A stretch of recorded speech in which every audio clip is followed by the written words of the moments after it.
Hello, everyone, and welcome to the Worthy to Lead podcast. I'm your host, Christiana Corona, and I'm so glad that you could join us for the conversation today. Today, I have a special treat for you. We are going to talk to Alison Gretz, who is a design leader that I have worked with for many years.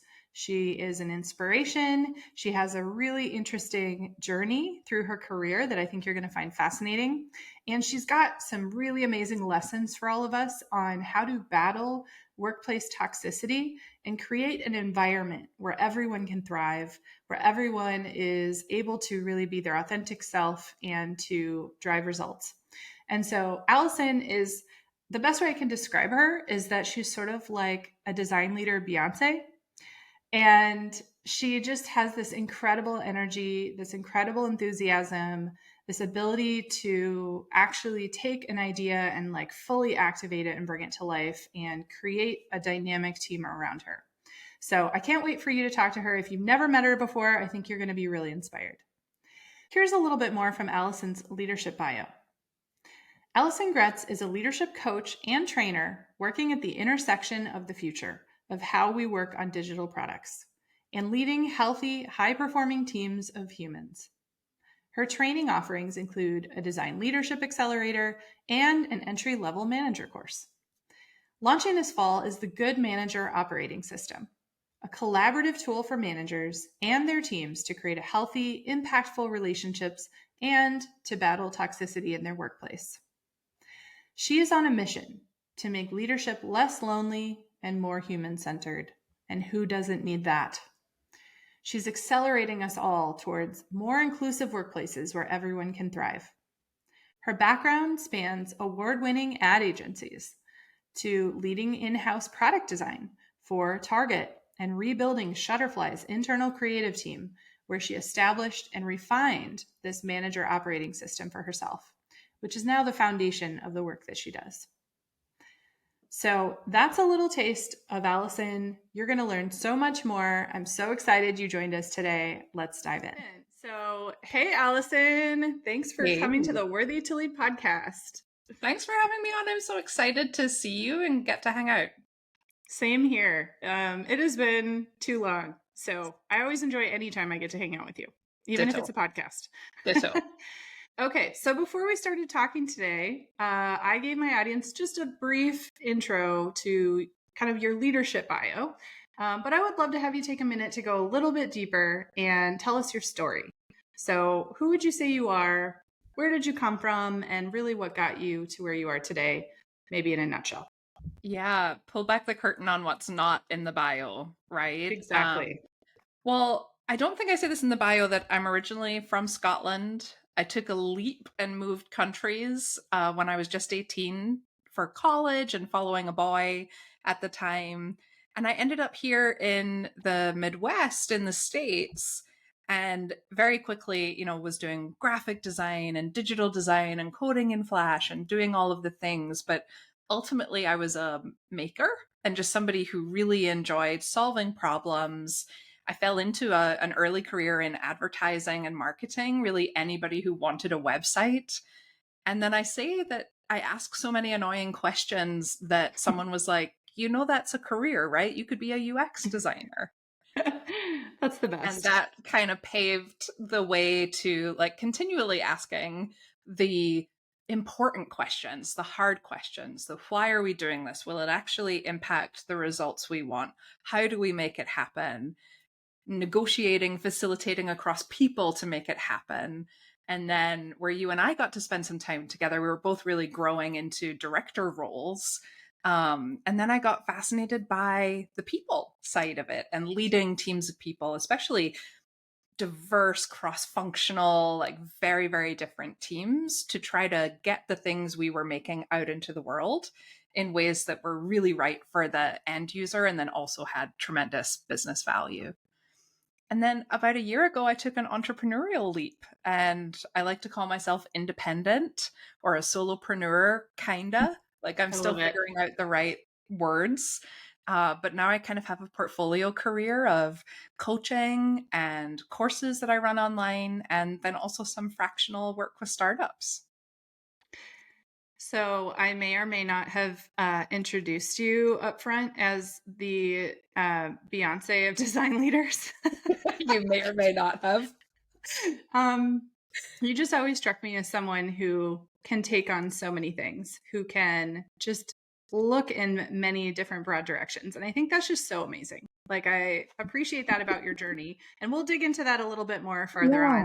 on. Oh, But I thank you. just, yeah, just wanted to let you know I set the stage already. So Well, I you, don't think I have like a personality like Sasha Fierce, but I don't think I can live up to that. But it's very, very kind of you to compare to Beyonce. you are my Sasha Fierce of design. I love it. So you mentioned that we met back in 2014 at Target. Yeah. I know it's crazy. It's God, been that like makes me feel 10 old, years. Christiana. I'm so Yep. sorry. And I think we both started at Target like a month apart from each other. Yeah, yeah, you were just ahead of me. So it was really amazing just being able to see your leadership journey grow over time. And like you mentioned, going from individual contributor to manager to director and so on. And, one thing that you and I have talked about is how hard it can be for that first time manager when you're starting Mhm. out. Like 1 minute, you are top of your craft. You are like just absolutely killing it as an individual contributor. And in the next minute, you were like smacked in the face with this realization that I don't have all of these skills for this next Mhm. level, or I don't know what I'm doing, or, what is happening here. And it can be really hard for people. And so I'm just curious from your perspective, like, can you talk a little bit more about the transition and how that felt for you of going from an IC to a leader? Yeah, for sure. I mean, I honestly feel bad for the first few people that I managed officially because I had no idea what I was doing. And I remember kind of avoiding my intern at the time because I was just anxious about like, is the right work getting done? Should I be doing it? I don't want to answer their questions because they always have questions. And I think we all start out as pretty terrible managers because there's not really a graceful transition, or at least I've never seen one, for somebody to go from, like you said, top of your craft, because it usually is the high performers in their individual roles get tapped on the shoulder and like told, hey, you might have potential for management.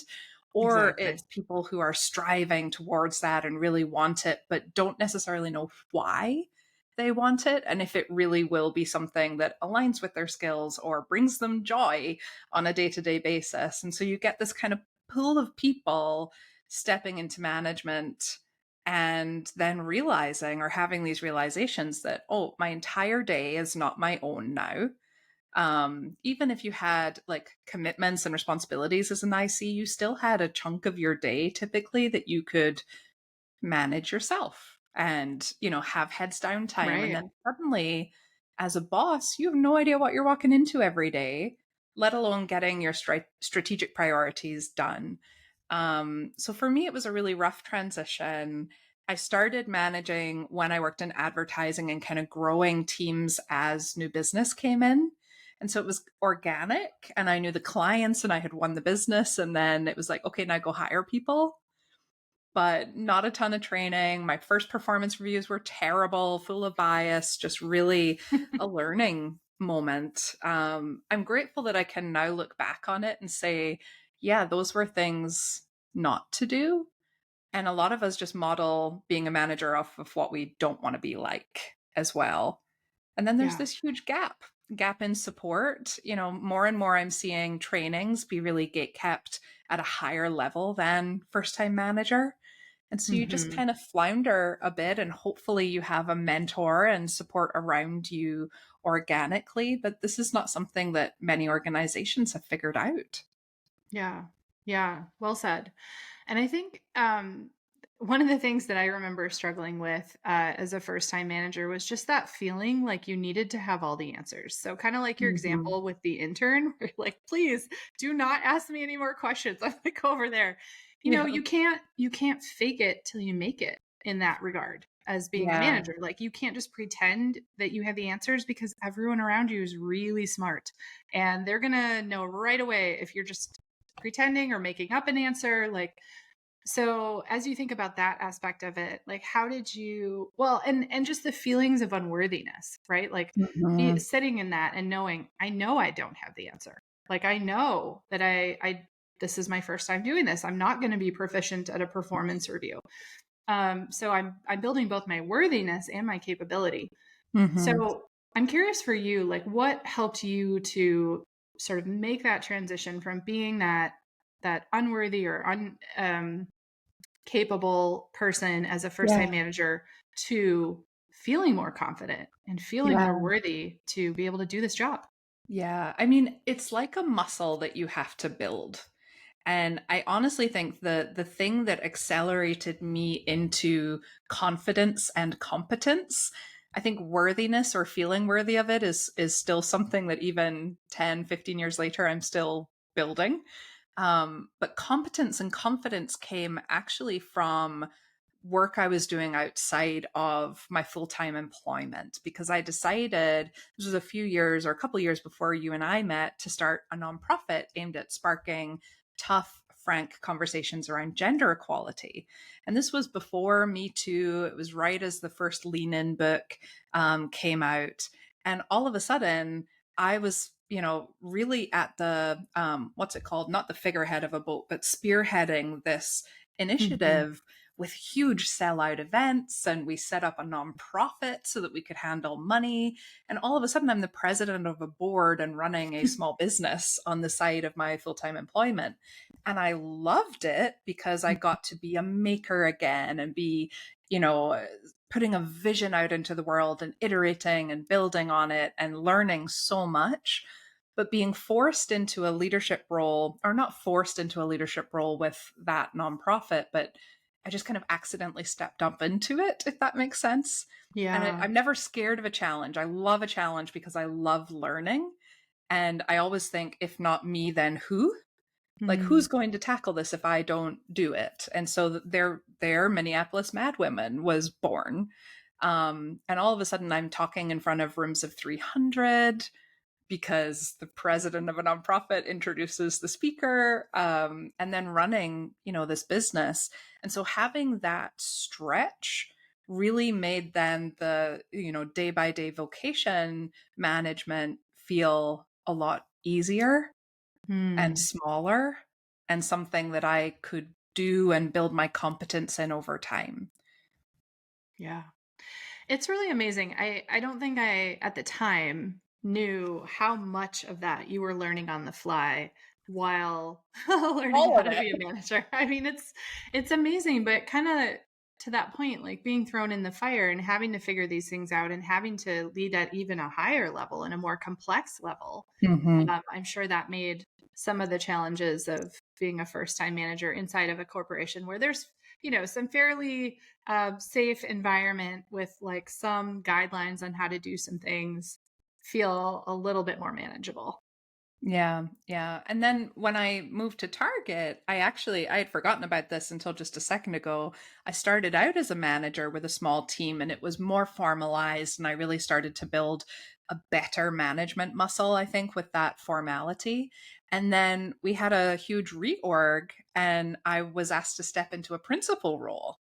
Do you remember Mhm. that? Oh, I do. I had the same exact That's situation. right. Yeah, yeah. And I was like, oh, am I taking a step sideways? Like, how am I thinking about this? But honestly, it was just the best year of my career, I think, getting to be so confident in my capabilities and unafraid to just lead and get in there. So then jumping in as a very senior IC, it was kind of like, everybody move out my way. I'm going to bring this team to awesomeness, and just really get some stuff done, which was a lot of fun. Yeah, I think it's fascinating how a lot of people have trepidation or fear around taking different roles between IC and manager. Like, if I take this one track then and then I go back to being an IC, then does that mean that I'm off course or I'm failing in some way? And I Hmm. agree with you 100% that sometimes it's like the very best thing you can do because it forces you to regain your subject matter expertise, to like go deeper, to learn from all the smart people around you and better your craft. Like I remember I was so thankful to have a principal role because it allowed me to learn so much more about research, like UX Yeah. research, and to get really deep into that. And Mhm. then when it came time to lead again, you're like, "Oh, I know what all these things are. I have done them myself." And so that credibility is there. Yeah. Yeah. It also helped me really build the trust of the organization that Mhm. I could and was ready to take on bigger, more complex, gnarlier things while I was performing at that level, like really well. And I do think what you were saying about, we think we have to continuously climb this ladder all in one direction.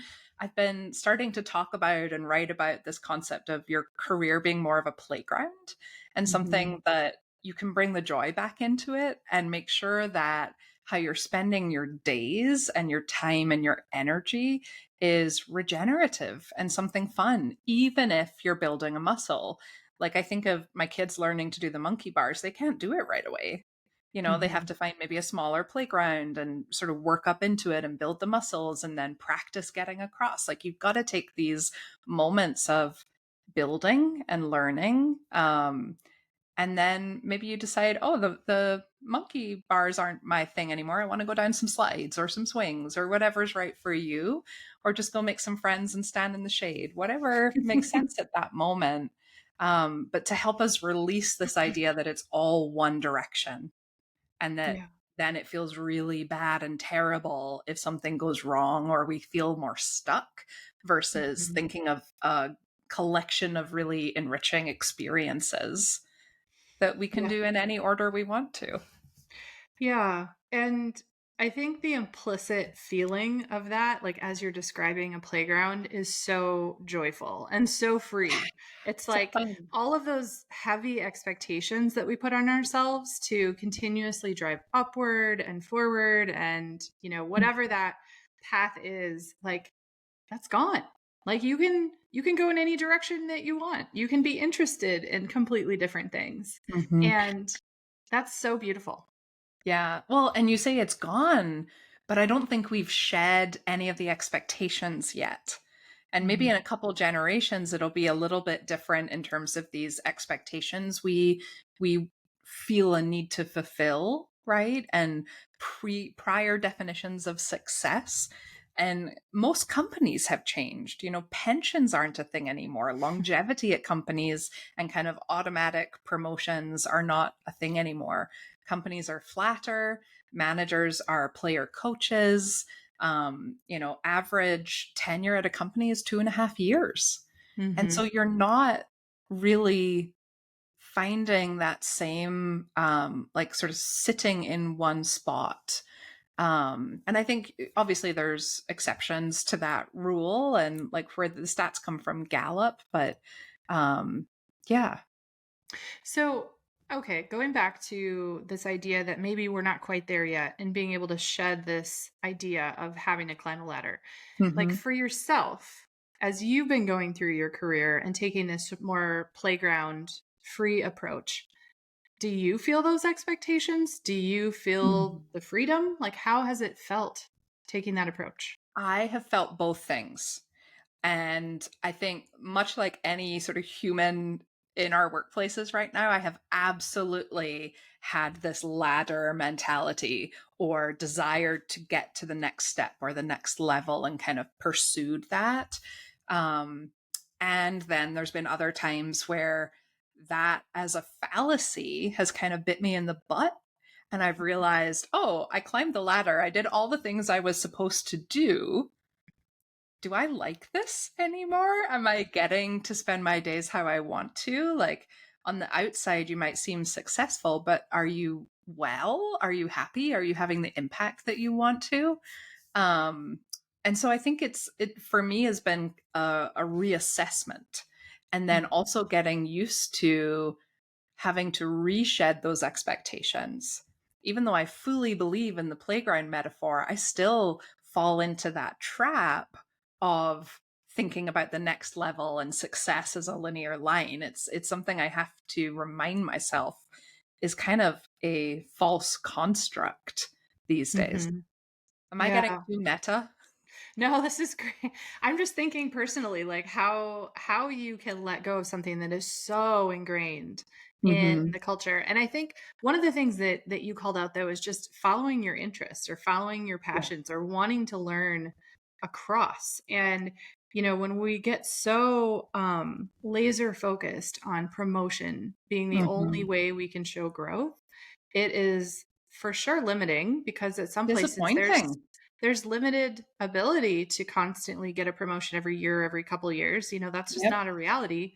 And then second of all, like, is that really the way you're measuring your success? Like, does that make you feel alive and like you're constantly growing and like you're Mhm. thriving and doing the things? It's like much more about the experience of where you are today and what you're Mhm. investing your time in, right? Like, I'm Yeah. curious about your perspective on that. Yeah, well, I think it's an easy trap to fall into, right? Because promotions, I mean, it feels great to get a promotion. It feels like Yeah. recognition, and it's very public and people congratulate for you. It's just like when you buy a house or you get married or you Hmm. have that baby or whatever it is, it's a congratulatory life moment. And so it's definitely on a pedestal as this outward signal of growth and this outward signal of recognition. So I absolutely have wanted promos in the past. I think that's a very natural thing to do. But as you say, it's not as available as it used to be, even just 10 years ago. It's not as available. And so Hmm. that process of really pinning your sights on that as your goal just leads to heartache and disappointment more often than not. And it is a mountain to climb in a lot Hmm. of organizations, especially once you start getting pretty darn senior. There's not as many roles for you to step into. So I love the questions that you just asked. We should add those to your show notes, right? Where it's like, is this For really sure. what you want? What are your other options? Like, if this is one path, why do you want that path? Like to just Mhm. take a pause and check in with yourself and say, is this actually what I want? Or am I craving recognition? What are the other ways I can receive recognition? Have I told my boss that I'm craving recognition and this would make me feel valued? Right? Have I Mhm. said these things out loud? Have I asked for other things that fill whatever cup I'm trying to fill? And many times when you start to open the aperture beyond promotion, you start Right. to see like, oh, actually my energy is really vibing over here. If I transfer departments and go learn this other discipline, not only am I scratching that itch right now, I'm actually making myself more marketable as a hire later on, or even as I go higher up. Mhm. CEOs are not specialists, they're generalists. They've tried lots and lots and lots of Yes. different things. And I would just use that as an invitation to try different things, keep gathering diverse experiences, and then that keeps your doors more open versus really focusing on up, up, up. I love that. And I feel like that really aligns to the idea of taking whatever role you're in and treating it like you are the CEO or the director of your space. And if you Mhm. treat it that way and you think about all the skills or all the dimensions that a leader or a CEO needs to think about, um, it really makes you realize how many different skills that you need to be successful. Mhm. And so, where in one corporate role, you may only need one specialized set of skills to get to the next level. Like eventually, there is a ceiling to that. And there's an Yep. expectation that if you haven't already, hey, you need to learn product management, you need to learn finance, you need to Mhm. learn tech, you need to learn like all of these different aspects of how the business runs to Mhm. effectively run a business. And I Yep. love that you learned that so early on. And I'm sure that that has influenced you in some ways to broaden your thinking too, to not be too narrow. Mhm. Mhm. Well, I think it helped me also make this leap into independent solopreneurship, entrepreneurship, because I was eyes wide open into needing to do a little finance and what about sales and how about marketing? And oh, yes, there is Mhm. UX design and pulling out my coaching skills and all of these things. And I also knew, like, hey, for the finance thing, that's not my jam. So hire an expert, hire people to help you. do the things that you're not good at, which is the same philosophy I took when leading and building teams. Yeah. Is like, hey, if I don't know this and there's no faking it till you make it, how are you thinking about constructing the team around you to be the best team versus, what I see some people do is like, oh, they have to feel senior. And so they Mm-hmm. hire people they can teach, which is lovely in some ways. But I love to hire people who are just better than me at all the things. Yes. And then we were discussing before the show that I can just show up and they've guided me and I can just do my thing while relying on each of their strengths and skill sets. Yeah, and then it allows you to really live into your strengths differently, Mhm. right? Like rather than Mhm. trying to force yourself to try and be everything to everyone, you have this inner circle. I like to think about an inner circle or a front row or, this group of people who can like amplify your impact. And they all have a different set of skills. Like they all have different things that help to deploy some of these strategies or help make Mhm. you even more effective in your role. And the Mhm. sooner you learn to develop that team for yourself, the more you start to like really think at that higher leadership level. So Mhm. I love that. And speaking of higher leadership levels, I mean, we talk really.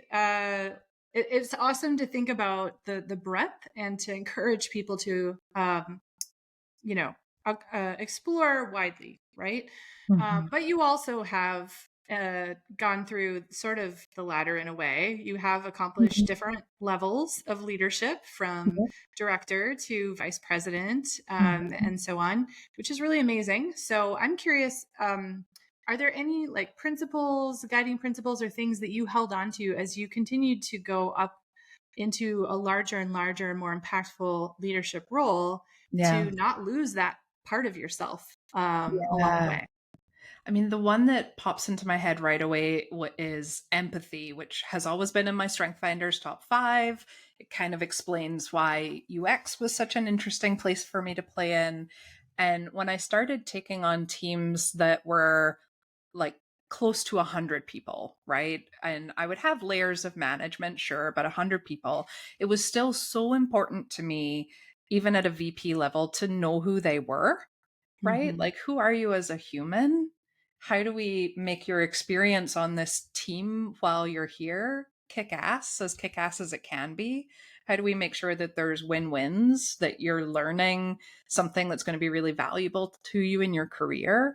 And that we're setting you up for success for whatever that next thing is, even if you're here for 30 years, that you're always being set up for success. And so that started to look like, a real pretty rigorous organizational way of making sure I had skip levels and office hours and checking in with people or having coffee with groups of people, for example, just to be available to them and Mm-hmm. stay connected to what was going on in my team, bridge any transparency gaps or miscommunications, and just really be accessible and transparent. Because I've always liked to make sure people realize, like, even if my title is VP, I'm still just a human.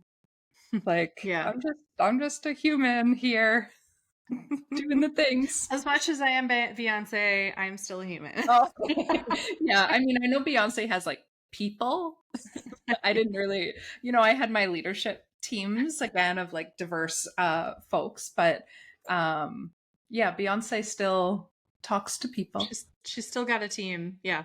And I think that's awesome. Just like continuing to make sure that people get the authentic version of you. Like you're not suddenly someone else. You're not putting on a show. You're Right. not the HR version of Allison that's like super vanilla and like can't be who you are anymore, I don't right? think Like that version of me ever existed, much to the chagrin of my HR partners. But I think it's lovely because Mm. how refreshing is it, when you have a senior leader on a team and they just are who they are. They're not Yeah. putting on a show Mhm. and you're just like, huh, I can really relate to you. Like Mhm. I know that if I talk to you, you're going to be the same person, whether you're Yeah. presenting on a stage or whether we're talking in a one-on-one. Yeah. Yeah. And I really I believe that most of my teams and people on my teams felt that. I really hope everybody did because there Mm-hmm. really isn't multiple versions of Allison. And we could call that a strength or a weakness, because sometimes it's like, no, maybe you shouldn't have said that way, but you always know what you're going to get. And you know that I'm speaking from a place of truth and candor, which is really important to me. Yeah. Yeah. I think net, it's a really, really awesome thing. And, Thanks. we talk about, we talk about things, like leaders we admire and the types of qualities that they have. But then there's also leaders we don't admire or Yeah. maybe do more harm than good. Yeah. And we've all had a bad manager at some point in our Yep. career. And I feel like we do learn as much from them about what we don't want to be as we learn from the good leaders. So maybe just transitioning topics a little bit, like what are some of the behaviors that you see most often from leaders that they should try to avoid, like things that kind of create toxicity or like a Mhm. dysfunctional workplace? Yeah, I mean, it's so true. We've all had bad bosses, and people tend to leave bad bosses versus bad jobs because our boss has more impact on our mental health and well being and our engagement at work than really anything else.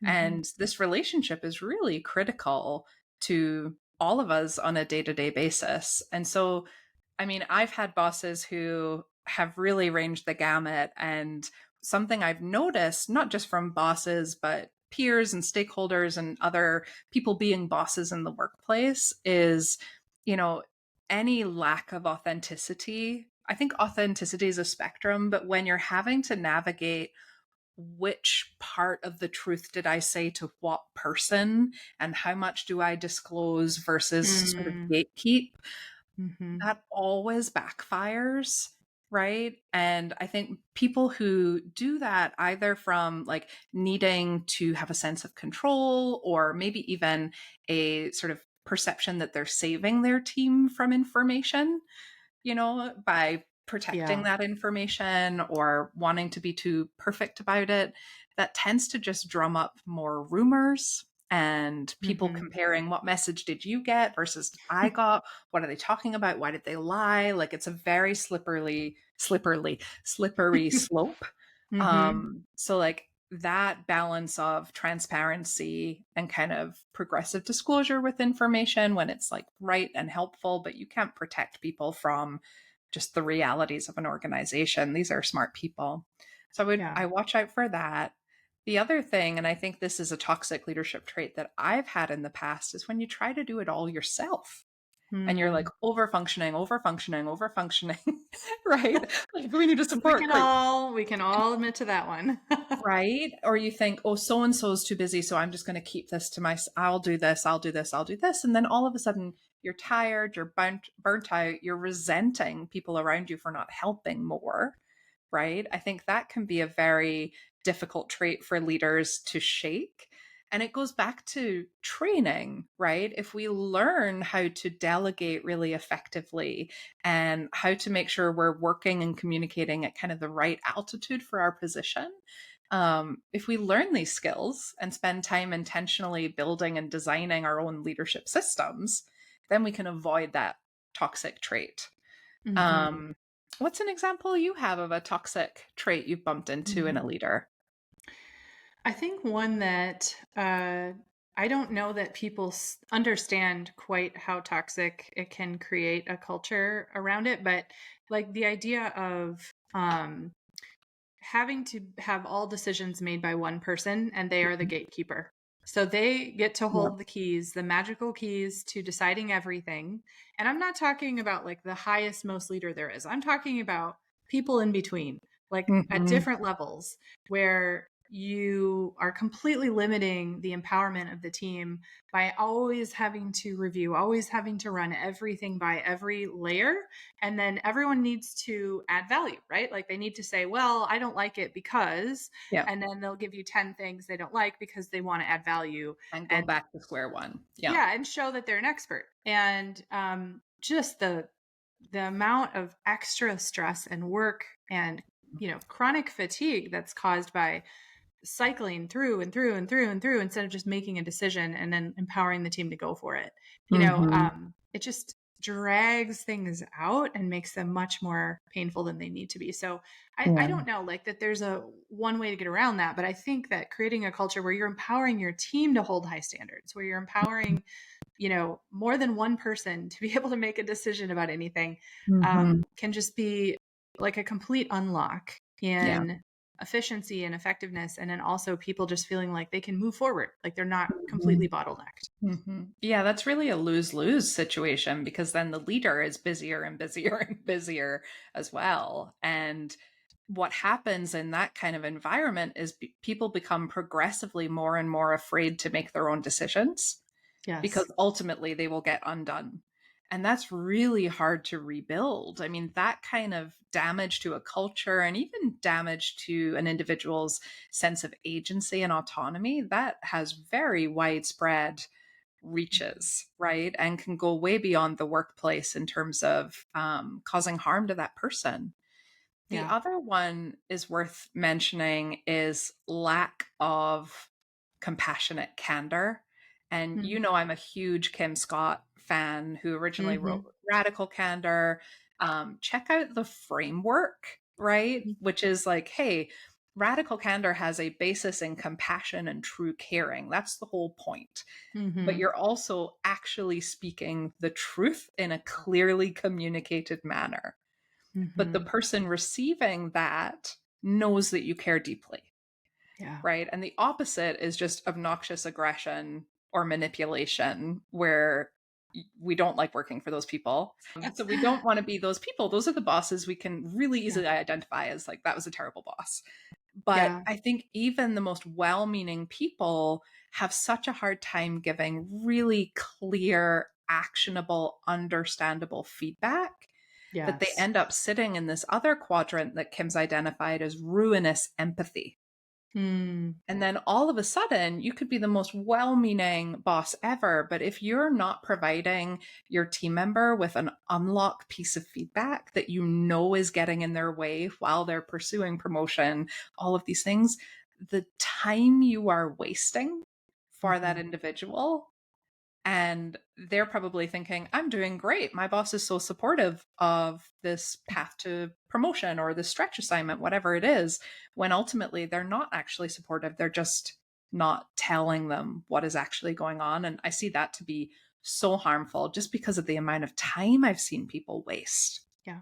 And then how awful it feels when someone else delivers that feedback and you're like, why didn't anyone tell me?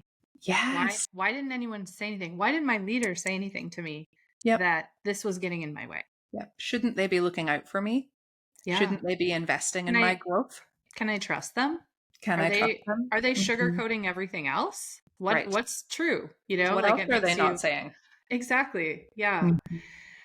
So, okay, let's say people can maybe sort of raise their hand on some of these and go, maybe I'm implicitly doing these things. Like, I'm not trying to, I'm trying to be the best boss I Totally. can. I'm not trying to be a bully. But like, maybe there's a behavior or two in here that people can identify for themselves. Um, I guess what advice would you give to help them start taking steps in the right direction? Yeah, I mean, awareness is always first, right? So, bravo on being self aware to realize, oh, I might have that tendency. That's a huge step to just be open to sort of self critique and self feedback and to start really seeing what maybe something you can improve upon is. It's another muscle to build. So, yes, you may have just listened to us and said, oh my gosh, I've got all four of those toxic traits. Each of those is something that can be worked on and changed. So, once you've become aware of it, I would start to notice, how is it showing up? When is it showing up? Who is it showing up with? And what am I actually trying to protect? What am I actually afraid of? What what do I think will happen if I continue to take this action that's maybe causing the toxicity? And then I would start to seek out experts and training, or try to build those muscles in any way you can. Maybe you find a mentor who has like the opposite trait and does Hmm. it's like a new model for you, and you're like, hey, I want to be a bit more your flavor of leadership and a little bit less this flavor of leadership. There's so many ways, but I think once you become aware of it, you can start to then make change. Hmm. I Yeah. love starting every week with like, hey, what's my intention this week? How do I want to show up as a leader? How do I want other people to experience me? And what's the biggest impact I want to have on the business this week? And so I think if you are noticing you have a toxic trait that you want to start to work on and improve and even turn into a positive trait, I would start checking in with yourself every week or at the end of the day on Friday and reflect like, when Hmm. did I seem to really upset people? What am I noticing about the people around me? Can I pay more attention to people's body language when they stop talking? Who's not contributing? How is trust doing in my culture and how am I contributing to that? I think all of Hmm. these as leaders are good interrogations that we have to give ourselves. Yeah, and I like the rhythm behind that, sort of Mm-hmm. having those check-ins regularly to see, am I making progress in this area? Do I feel like I need to have more intentional focus on some of those things? Like Yeah. I have a similar practice, but it's kind of like a mini daily affirmations or daily questions that I'll ask myself early in the morning, just as I'm getting ready about my intention for the day, or what is the most important thing for that day, or who needs me the most today. Mm. And, like there's going to be so much distraction and so much noise, and there's always going to be competing priorities. But if you have those intentions for your day or your week, and Mm-hmm. you can think about that, you, like you said, you can become more aware and then start to intentionally change your behaviors. Or even better, to know you have a really tough meeting coming up and say beforehand, I am intentionally planning to show up this way, and it's going to be hard, but I'm going to do it anyway. Yeah. um, because Yeah. otherwise you wouldn't do that, right? Like you would just No, go you into just the walk in. meeting and react, right? Right. Yeah. Yeah. So okay. Oh, go ahead. Oh, um, I think as well, one of the other questions I ask myself every Monday is how's my energy? What do I need this week Mm, to proactively nurture my energy so that I can show up the way I want to? And I think in times of stress, it's so difficult to take that minute and kind of just check in. How's your body? How's your mind? How you doing? What do mm, you need this week so that you have the ability to show up? And so on a Monday, if I'm asking myself those questions, and on a Thursday, I have a meeting with our CEO and the board, I can know, hey, that's on Thursday. Wednesday, I probably shouldn't have 8 back to back one on ones because I am going to be depleted, right? yeah. And you can kind of make sure that your calendar really reflects what your priorities need to be and what your energy is going to need for those big moments where you have to be really purposeful. I love that so much, like that concept of kind of designing your time around energy, that it's one of the things I include in my manager foundations course, because we Mm, have to learn to do our time differently and think about how we are using our time differently when we do that first step up into management. mm. I love that. And I think there's, okay, so one of the things I should call out too, and the reason why I think we are so on the same page on a lot of this is because a lot of this has a foundation in coaching, right? Yeah. And you and I have both explored that as part of our leadership journey. I know you are accredited by the ICF, as am Mhm. I. And coaching plays such an important role in emotional intelligence and really helping us to be impactful leaders. So I would love if you could just share a little bit about how executive and life coaching have played a role in your development as a leader. Oh my gosh. Yes. And I think I've worked with coaches that have had a huge impact on my leadership. And so just thank you to them if they ever happen to be listening to this. But then I think learning to be a coach, and this was something it took me so long to go through a program and get accredited because I was doing it as I was leading and then just immediately applying it. And that shift from having all the answers to asking great questions that help people move things along, that ultimately build more agency and self-confidence and decision-making abilities and trust from your team. That just helped me scale beyond belief as a leader. As well as help me tune into some of those things like what's actually going on in the space, like, what's Yeah. the energy? Who's having conflict that's going unsaid? What do I need to kind of tackle Mhm. here in service of both the work and the team? And coaching has helped me do that while also not taking as much of that on as somebody who's highly empathetic. Because ultimately the coach is the guide, and it's really up to it's up to your client to make important decisions and to choose what they're going to do next or where they want to go next, even in a coaching agreement, or a Yeah. coaching set of sessions. And it could be the only place and time that those people are getting to make their own decisions and Hmm. being the CEO of themselves. And for some people, that can get really uncomfortable. And I weirdly love sitting in that discomfort and helping people realize and reclaim their own agency.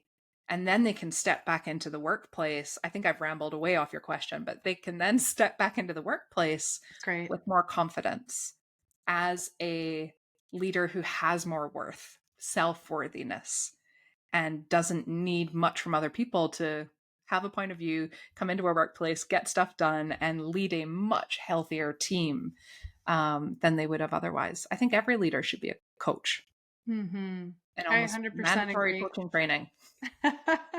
100% agree. And I love the phrase that you used, like being the CEO of yourself, Mm-hmm. and what that means, and the ownership that you can feel, and what that releases for you as far as meeting other people's expectations Yeah. or the world's definition of success. Like if you are the CEO of yourself, you get to set your measures for success. You Mm-hmm. get to set the vision for your life. You get to define who you want to be and live into that identity differently, right? Yeah. And if not you, then who? Yeah. Right? Yeah. Who are you allowing to be the CEO of your life? Mm. Shudder. I feel like I'm just getting tingles all over, just like thinking about all of this. I know it's a lot. Oh, this is good. Okay, so these topics, I think just coaching and learning how to be a good human and a good manager. I mean, a lot of this has been about not doing it all yourself and Mhm. help, getting resources, Mhm. learning from experts, right? And you are one of those experts that I think is so amazing, and I would just love it if you could share with my listeners just a little bit more about like your good manager operating system and some of the other resources that you have, like if they really want to dive into this more. Yeah. I mean, I mentioned earlier, I'm a maker, I'm a builder. And one of my favorite things the past year has actually both falling in love with this space that we've been talking about, but then trying to be of service and create Mm. things that make stepping into management safer for you and your teams that you end up taking on. And so I'm in development with a few beta users of something I'm calling the Good Manager Operating System. It's a dynamic Notion template that helps people create just the right amount of structure for them to be leading their teams, reduce toxic activities, and increase like healthy team collaboration. So it's a different way of partnering with your team members on one-on-ones, on annual reviews, alongside whatever system you're using in your workplace. So that's the Good Manager Operating System. You can get more info on that at designbydesign.co. And on there, you'll also see links to my two courses that I've been selling this year. I have a Manager Foundations course, and then I have a Design Leader Accelerator. I wish I'd called it an incubator, but now all the URLs are out there in the world. Because we spend 8 weeks together really developing a more mature approach to leadership and in specific to design, research, content. And we look at, the major pitfalls I've seen a lot of design leaders make as they're attempting to rise to the next level or be given more stretch assignments. We interrogate what rising to the next level even means, and is that really what you want as well? But we look at things like true stakeholder relationships. We look at conflict mediation. We look at strategic, bigger thinking, like things that are really in the way of Mm. people moving to whatever is next for them in their careers, whether that's upwards or sideways. Or some people have honestly decided to do totally new career things coming Yeah. out of it as well. I've heard really great things about that program and just the impact that it's having. I think it's amazing that you put that together. And then the manager course, is that also just for design? Is that for different disciplines? Like, who is the right audience for that? Honestly, I think anyone who works connected to product, tech, design sort of spheres will feel very much at home. Okay. We do, like, I use the word design to describe almost like any intentional decision, right? So we re architect your week and how you're spending your time. I start with a tool called the manager profile, where it really looks at some of those softer skills that we don't learn along the way as individual contributors, and use it as a way to create almost a gap analysis that you can then get your boss to provide an opinion on too, Hmm. and see, just spark Cool. a really great conversation about that and get conversations of support going as you step into management. Some folks who've come through the past couple of cohorts are considering, is management even right for me? And this gives them a little bit of a glimpse into some of those shifts that they'll have to make so that Hmm. they can interrogate, is this the right thing for me, but in a very safe, supportive environment, and hear from Yeah. peers who are also having those thoughts and transition moments. Yeah. Well, and it sounds like it allows you the grace to be able to learn all the things you don't know that you need to know Hmm. before you do them, and then to be able to make a more confident and conscious decision. Yeah, yeah, Because, like you said, absolutely. there's so many places where you don't get to glimpse what all of the best practices or what all the things that managers have to do until you actually are in the role, and then you're like, "Whoa, this is totally Yeah, different." So yeah. I love that you're helping to bridge that gap. I really want to. And I think each of those things we just talked about, the Good Manager Operating System, the Leadership Accelerator, and the Manager Foundations, all of them are doing that. I'm hoping to bridge a training gap. I'm hoping to help people get to where they want to go with more ease and more grace and less stress. And I'm Mm, also trying to pull back the curtain on like corporate jargon and all the stuff that kind of gets in the way of somebody enjoying their work and enjoying their career and being, as we've now coined it, we need to trademark it, being the CEO of their life. yeah. And so I love reconnecting with my students from like a year ago, from the very, very first course, and just hearing where they are on their journeys and seeing that inherent like agency and confidence to become the CEO of what they're doing alongside gaining all of these extra skills and Mm, resources and, the shortcuts that I hope I'm putting out there for people to choose. yeah. Well, there's certainly a lot of confidence to be gained from learning from an expert, learning from a curriculum, like just taking an extra step and, really assessing a lot of these things in advance. So, Mhm. hopefully, there's some folks out there who might find this helpful. And, for anybody, whether or not you want a course or any kind of tools, like what would be the best place for people to follow you and just kind of hear from you regularly or maybe get some inspiration here and there? Like, what Yeah. channels are you on? Mainly LinkedIn, honestly. So come, you can connect with me, you can follow me, just start a chit chat. Tends to be the place that I'm most active on the day-to-day basis. I also have an email list. So you can join that from my website, designbydesign.co. And that is really, it's totally value based. I'm not spamming anyone. It's when I have something that I think will be of interest or of help. I provide tools and articles and things to help people go deeper into everything we've been talking about today, just on that email list. I say every other week ish, which is a Mhm. good reminder to myself that I probably am due one this week. Time for an email. Um, Time for an email if I have something of value to say. and then you also do some one-on-one coaching as well, right? I do. And you can Okay. tell I've got such a little portfolio, or it's not a little portfolio. I've got this awesome portfolio of experiences that I'm having right now. My one on one sort of high touch coaching. absolutely is available. And I have a couple people pairing it with a course as well, which has been a really nice, it's almost like a That's really good amazing. wine and cheese pairing, I love it. I love it. Yeah, Yeah, because then you can really go deeper on the topics that you're learning about and really help through the absolutely. analysis. Yeah, Yeah. And I think that's great. I hope coaching is something that folks think of when they're about to go into a big transition, or they're tired of getting the same feedback over and over again and don't know what to do about it. Like, coaching is such an amazing tool to tap into to get unstuck. And there's so many amazing coaches out there in the world that have all sorts of different expertise that then you don't need to sort of shortcut, or you don't have to explain all the ins and outs of what you're dealing with every day to coaches. Yeah. Yeah, beautiful. So, Allison, I think you mentioned that you have another cohort coming up for one of your courses, the Leadership Accelerator for Design. You want to talk a little bit about that?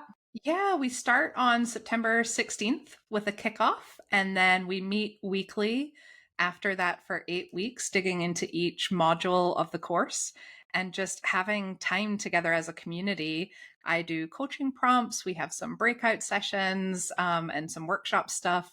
So it's a once a week commitment and then asynchronous learning. So you can dive into it at your own pace. You also have lifetime access. So if you know, have big client meetings one week and you need to catch up, you can kind of come in and out as you need to and dig in on the topics that are most meaningful for you. And then know that all of the tools are in your toolbox for your lifetime. Love it. So, if someone is interested in taking this accelerator, where do they go to sign up for that? Yeah, you can get more details on my website, designbydesign.co, or you can check out it's maven.com, which is where all of like my courses are, and there's lots of other courses too that you can peruse and look through. And what makes Maven different is it's real people who are still hands-on in their disciplines and learning, and who are teaching like really relevant and recent things in Hmm. product, text, design, engineering. That's amazing. So, if they signed up for this, they would get not only like recorded sessions, but actually live teachings from you as well. Yeah. Yeah. Oh, thank Amazing. you. That's such a great prompt, because I think what does make it different is it's a cohort. So you're getting to know a group of people, great networking too, because it's folks. I've had international, but it tends to be a lot of people in North America, Mhm. from all sorts of different companies. I've had people from Netflix, Amazon, Google, Microsoft, startups, agencies, you name it. Wow. And it tends to be a mix of disciplines too. So designers, yes, but also research leaders who want to become design leaders, or content designers who are also striving to take on more and more broad leadership beyond that Hmm. discipline, which I'm a huge support of. That's amazing. So you said that's in 2 weeks. So they need Yeah, it's to only kind 2 weeks of away. get on September that. 16th. Get on that. Definitely hit me up on Perfect. LinkedIn about that too. If you have any questions, I'm happy to just chat about it as well. This will be the last cohort that I run this year of that as well. So Mm. September 16th is the last chance to get in on a cohort before the end of the year. Okay. Perfect. Hopefully everybody wrote that down. If not, I will include all this information in the show notes. So Thank don't worry. you. I will make sure that you get a hold of that and can take advantage of that. Yeah, absolutely. And you know what? If you use code WORTHY, WORTHY, you'll get 10% off that Design Leadership Accelerator that starts on the 16th of September. So that's code WORTHY on the landing page, and you get a nice 10% off. And that's on maven.com, where they would go in and they would find your course and then put in the code worthy. Yeah, yeah. Perfect. I'll give you a special URL for your show notes as well, so folks can just get there from the show as well. Perfect. Okay. I'm excited. Thank you. This will be Yeah, you're great. welcome. Oh, this podcast has been such a delight to have in my commutes if I'm ever going to my co-working space or dropping kids off. And I've been learning things along the way, and it's exciting to see all the different guests that you're bringing in too. Thank you. I appreciate that. And we're so fortunate to have you. So thank you for taking time out of your day to be here. Appreciate Thanks you. for having me. Bye. Hey, everybody. Thank you so much for sticking around for this episode of the Worthy to Lead podcast. I had so much fun interviewing Alison Gretz, and hopefully you found a few options or concepts within this episode that were inspiring for you. So a few of the things that really stood out to me about this conversation were, really leaning into being a good leader and a good human is kind of the core of everything, right? So battling workplace toxicity by bringing your authentic self and really knowing who you are and what you want and what kind of track or what kind of path that you see for yourself as a leader.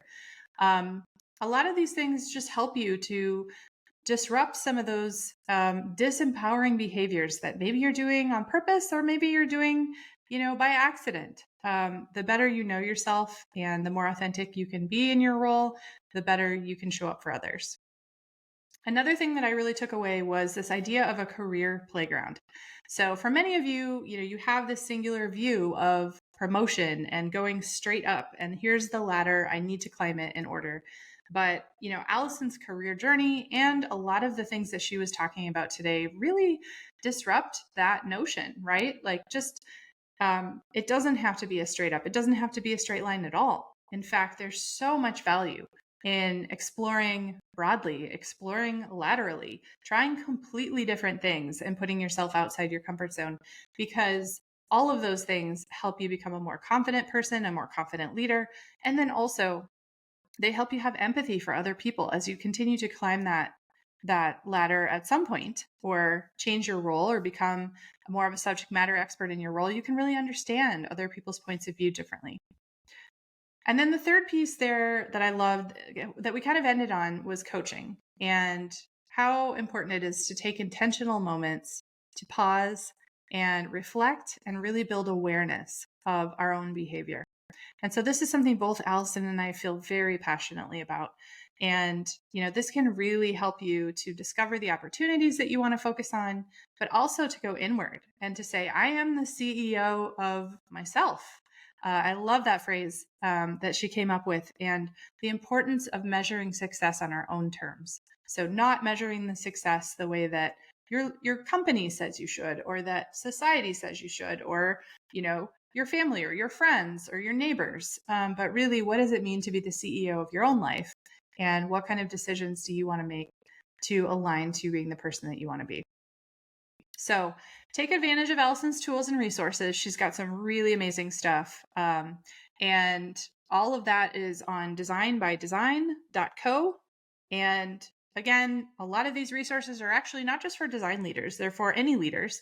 And so like the Good Manager Operating System and the Manager Foundation Training, those are great resources for anyone in any role. So definitely check those out.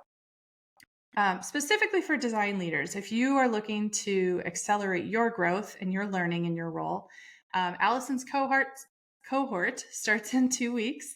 And this is going to be a great opportunity for you, again, to take that focused time to really develop yourself. So you've got 2 weeks to get in. I will share the link to her special discount code to make sure that you get that 10% off for being a Worthy to Lead podcast listener. Don't worry if you weren't able to catch all of the notes and all of the resources here. I, of course, will be posting these in our show notes, and the show notes can be accessed at worthytoleadpodcast.com/10, and that's the number 10. If you're enjoying this podcast, don't forget to subscribe so that you get all the new episodes as I release them. You can subscribe at worthytoleadpodcast.com/subscribe. And don't forget to share this with friends or leaders in your life who need to hear these messages. With that, I wish you the best on your journey towards becoming the worthy leaders that I know you are. Bye for now.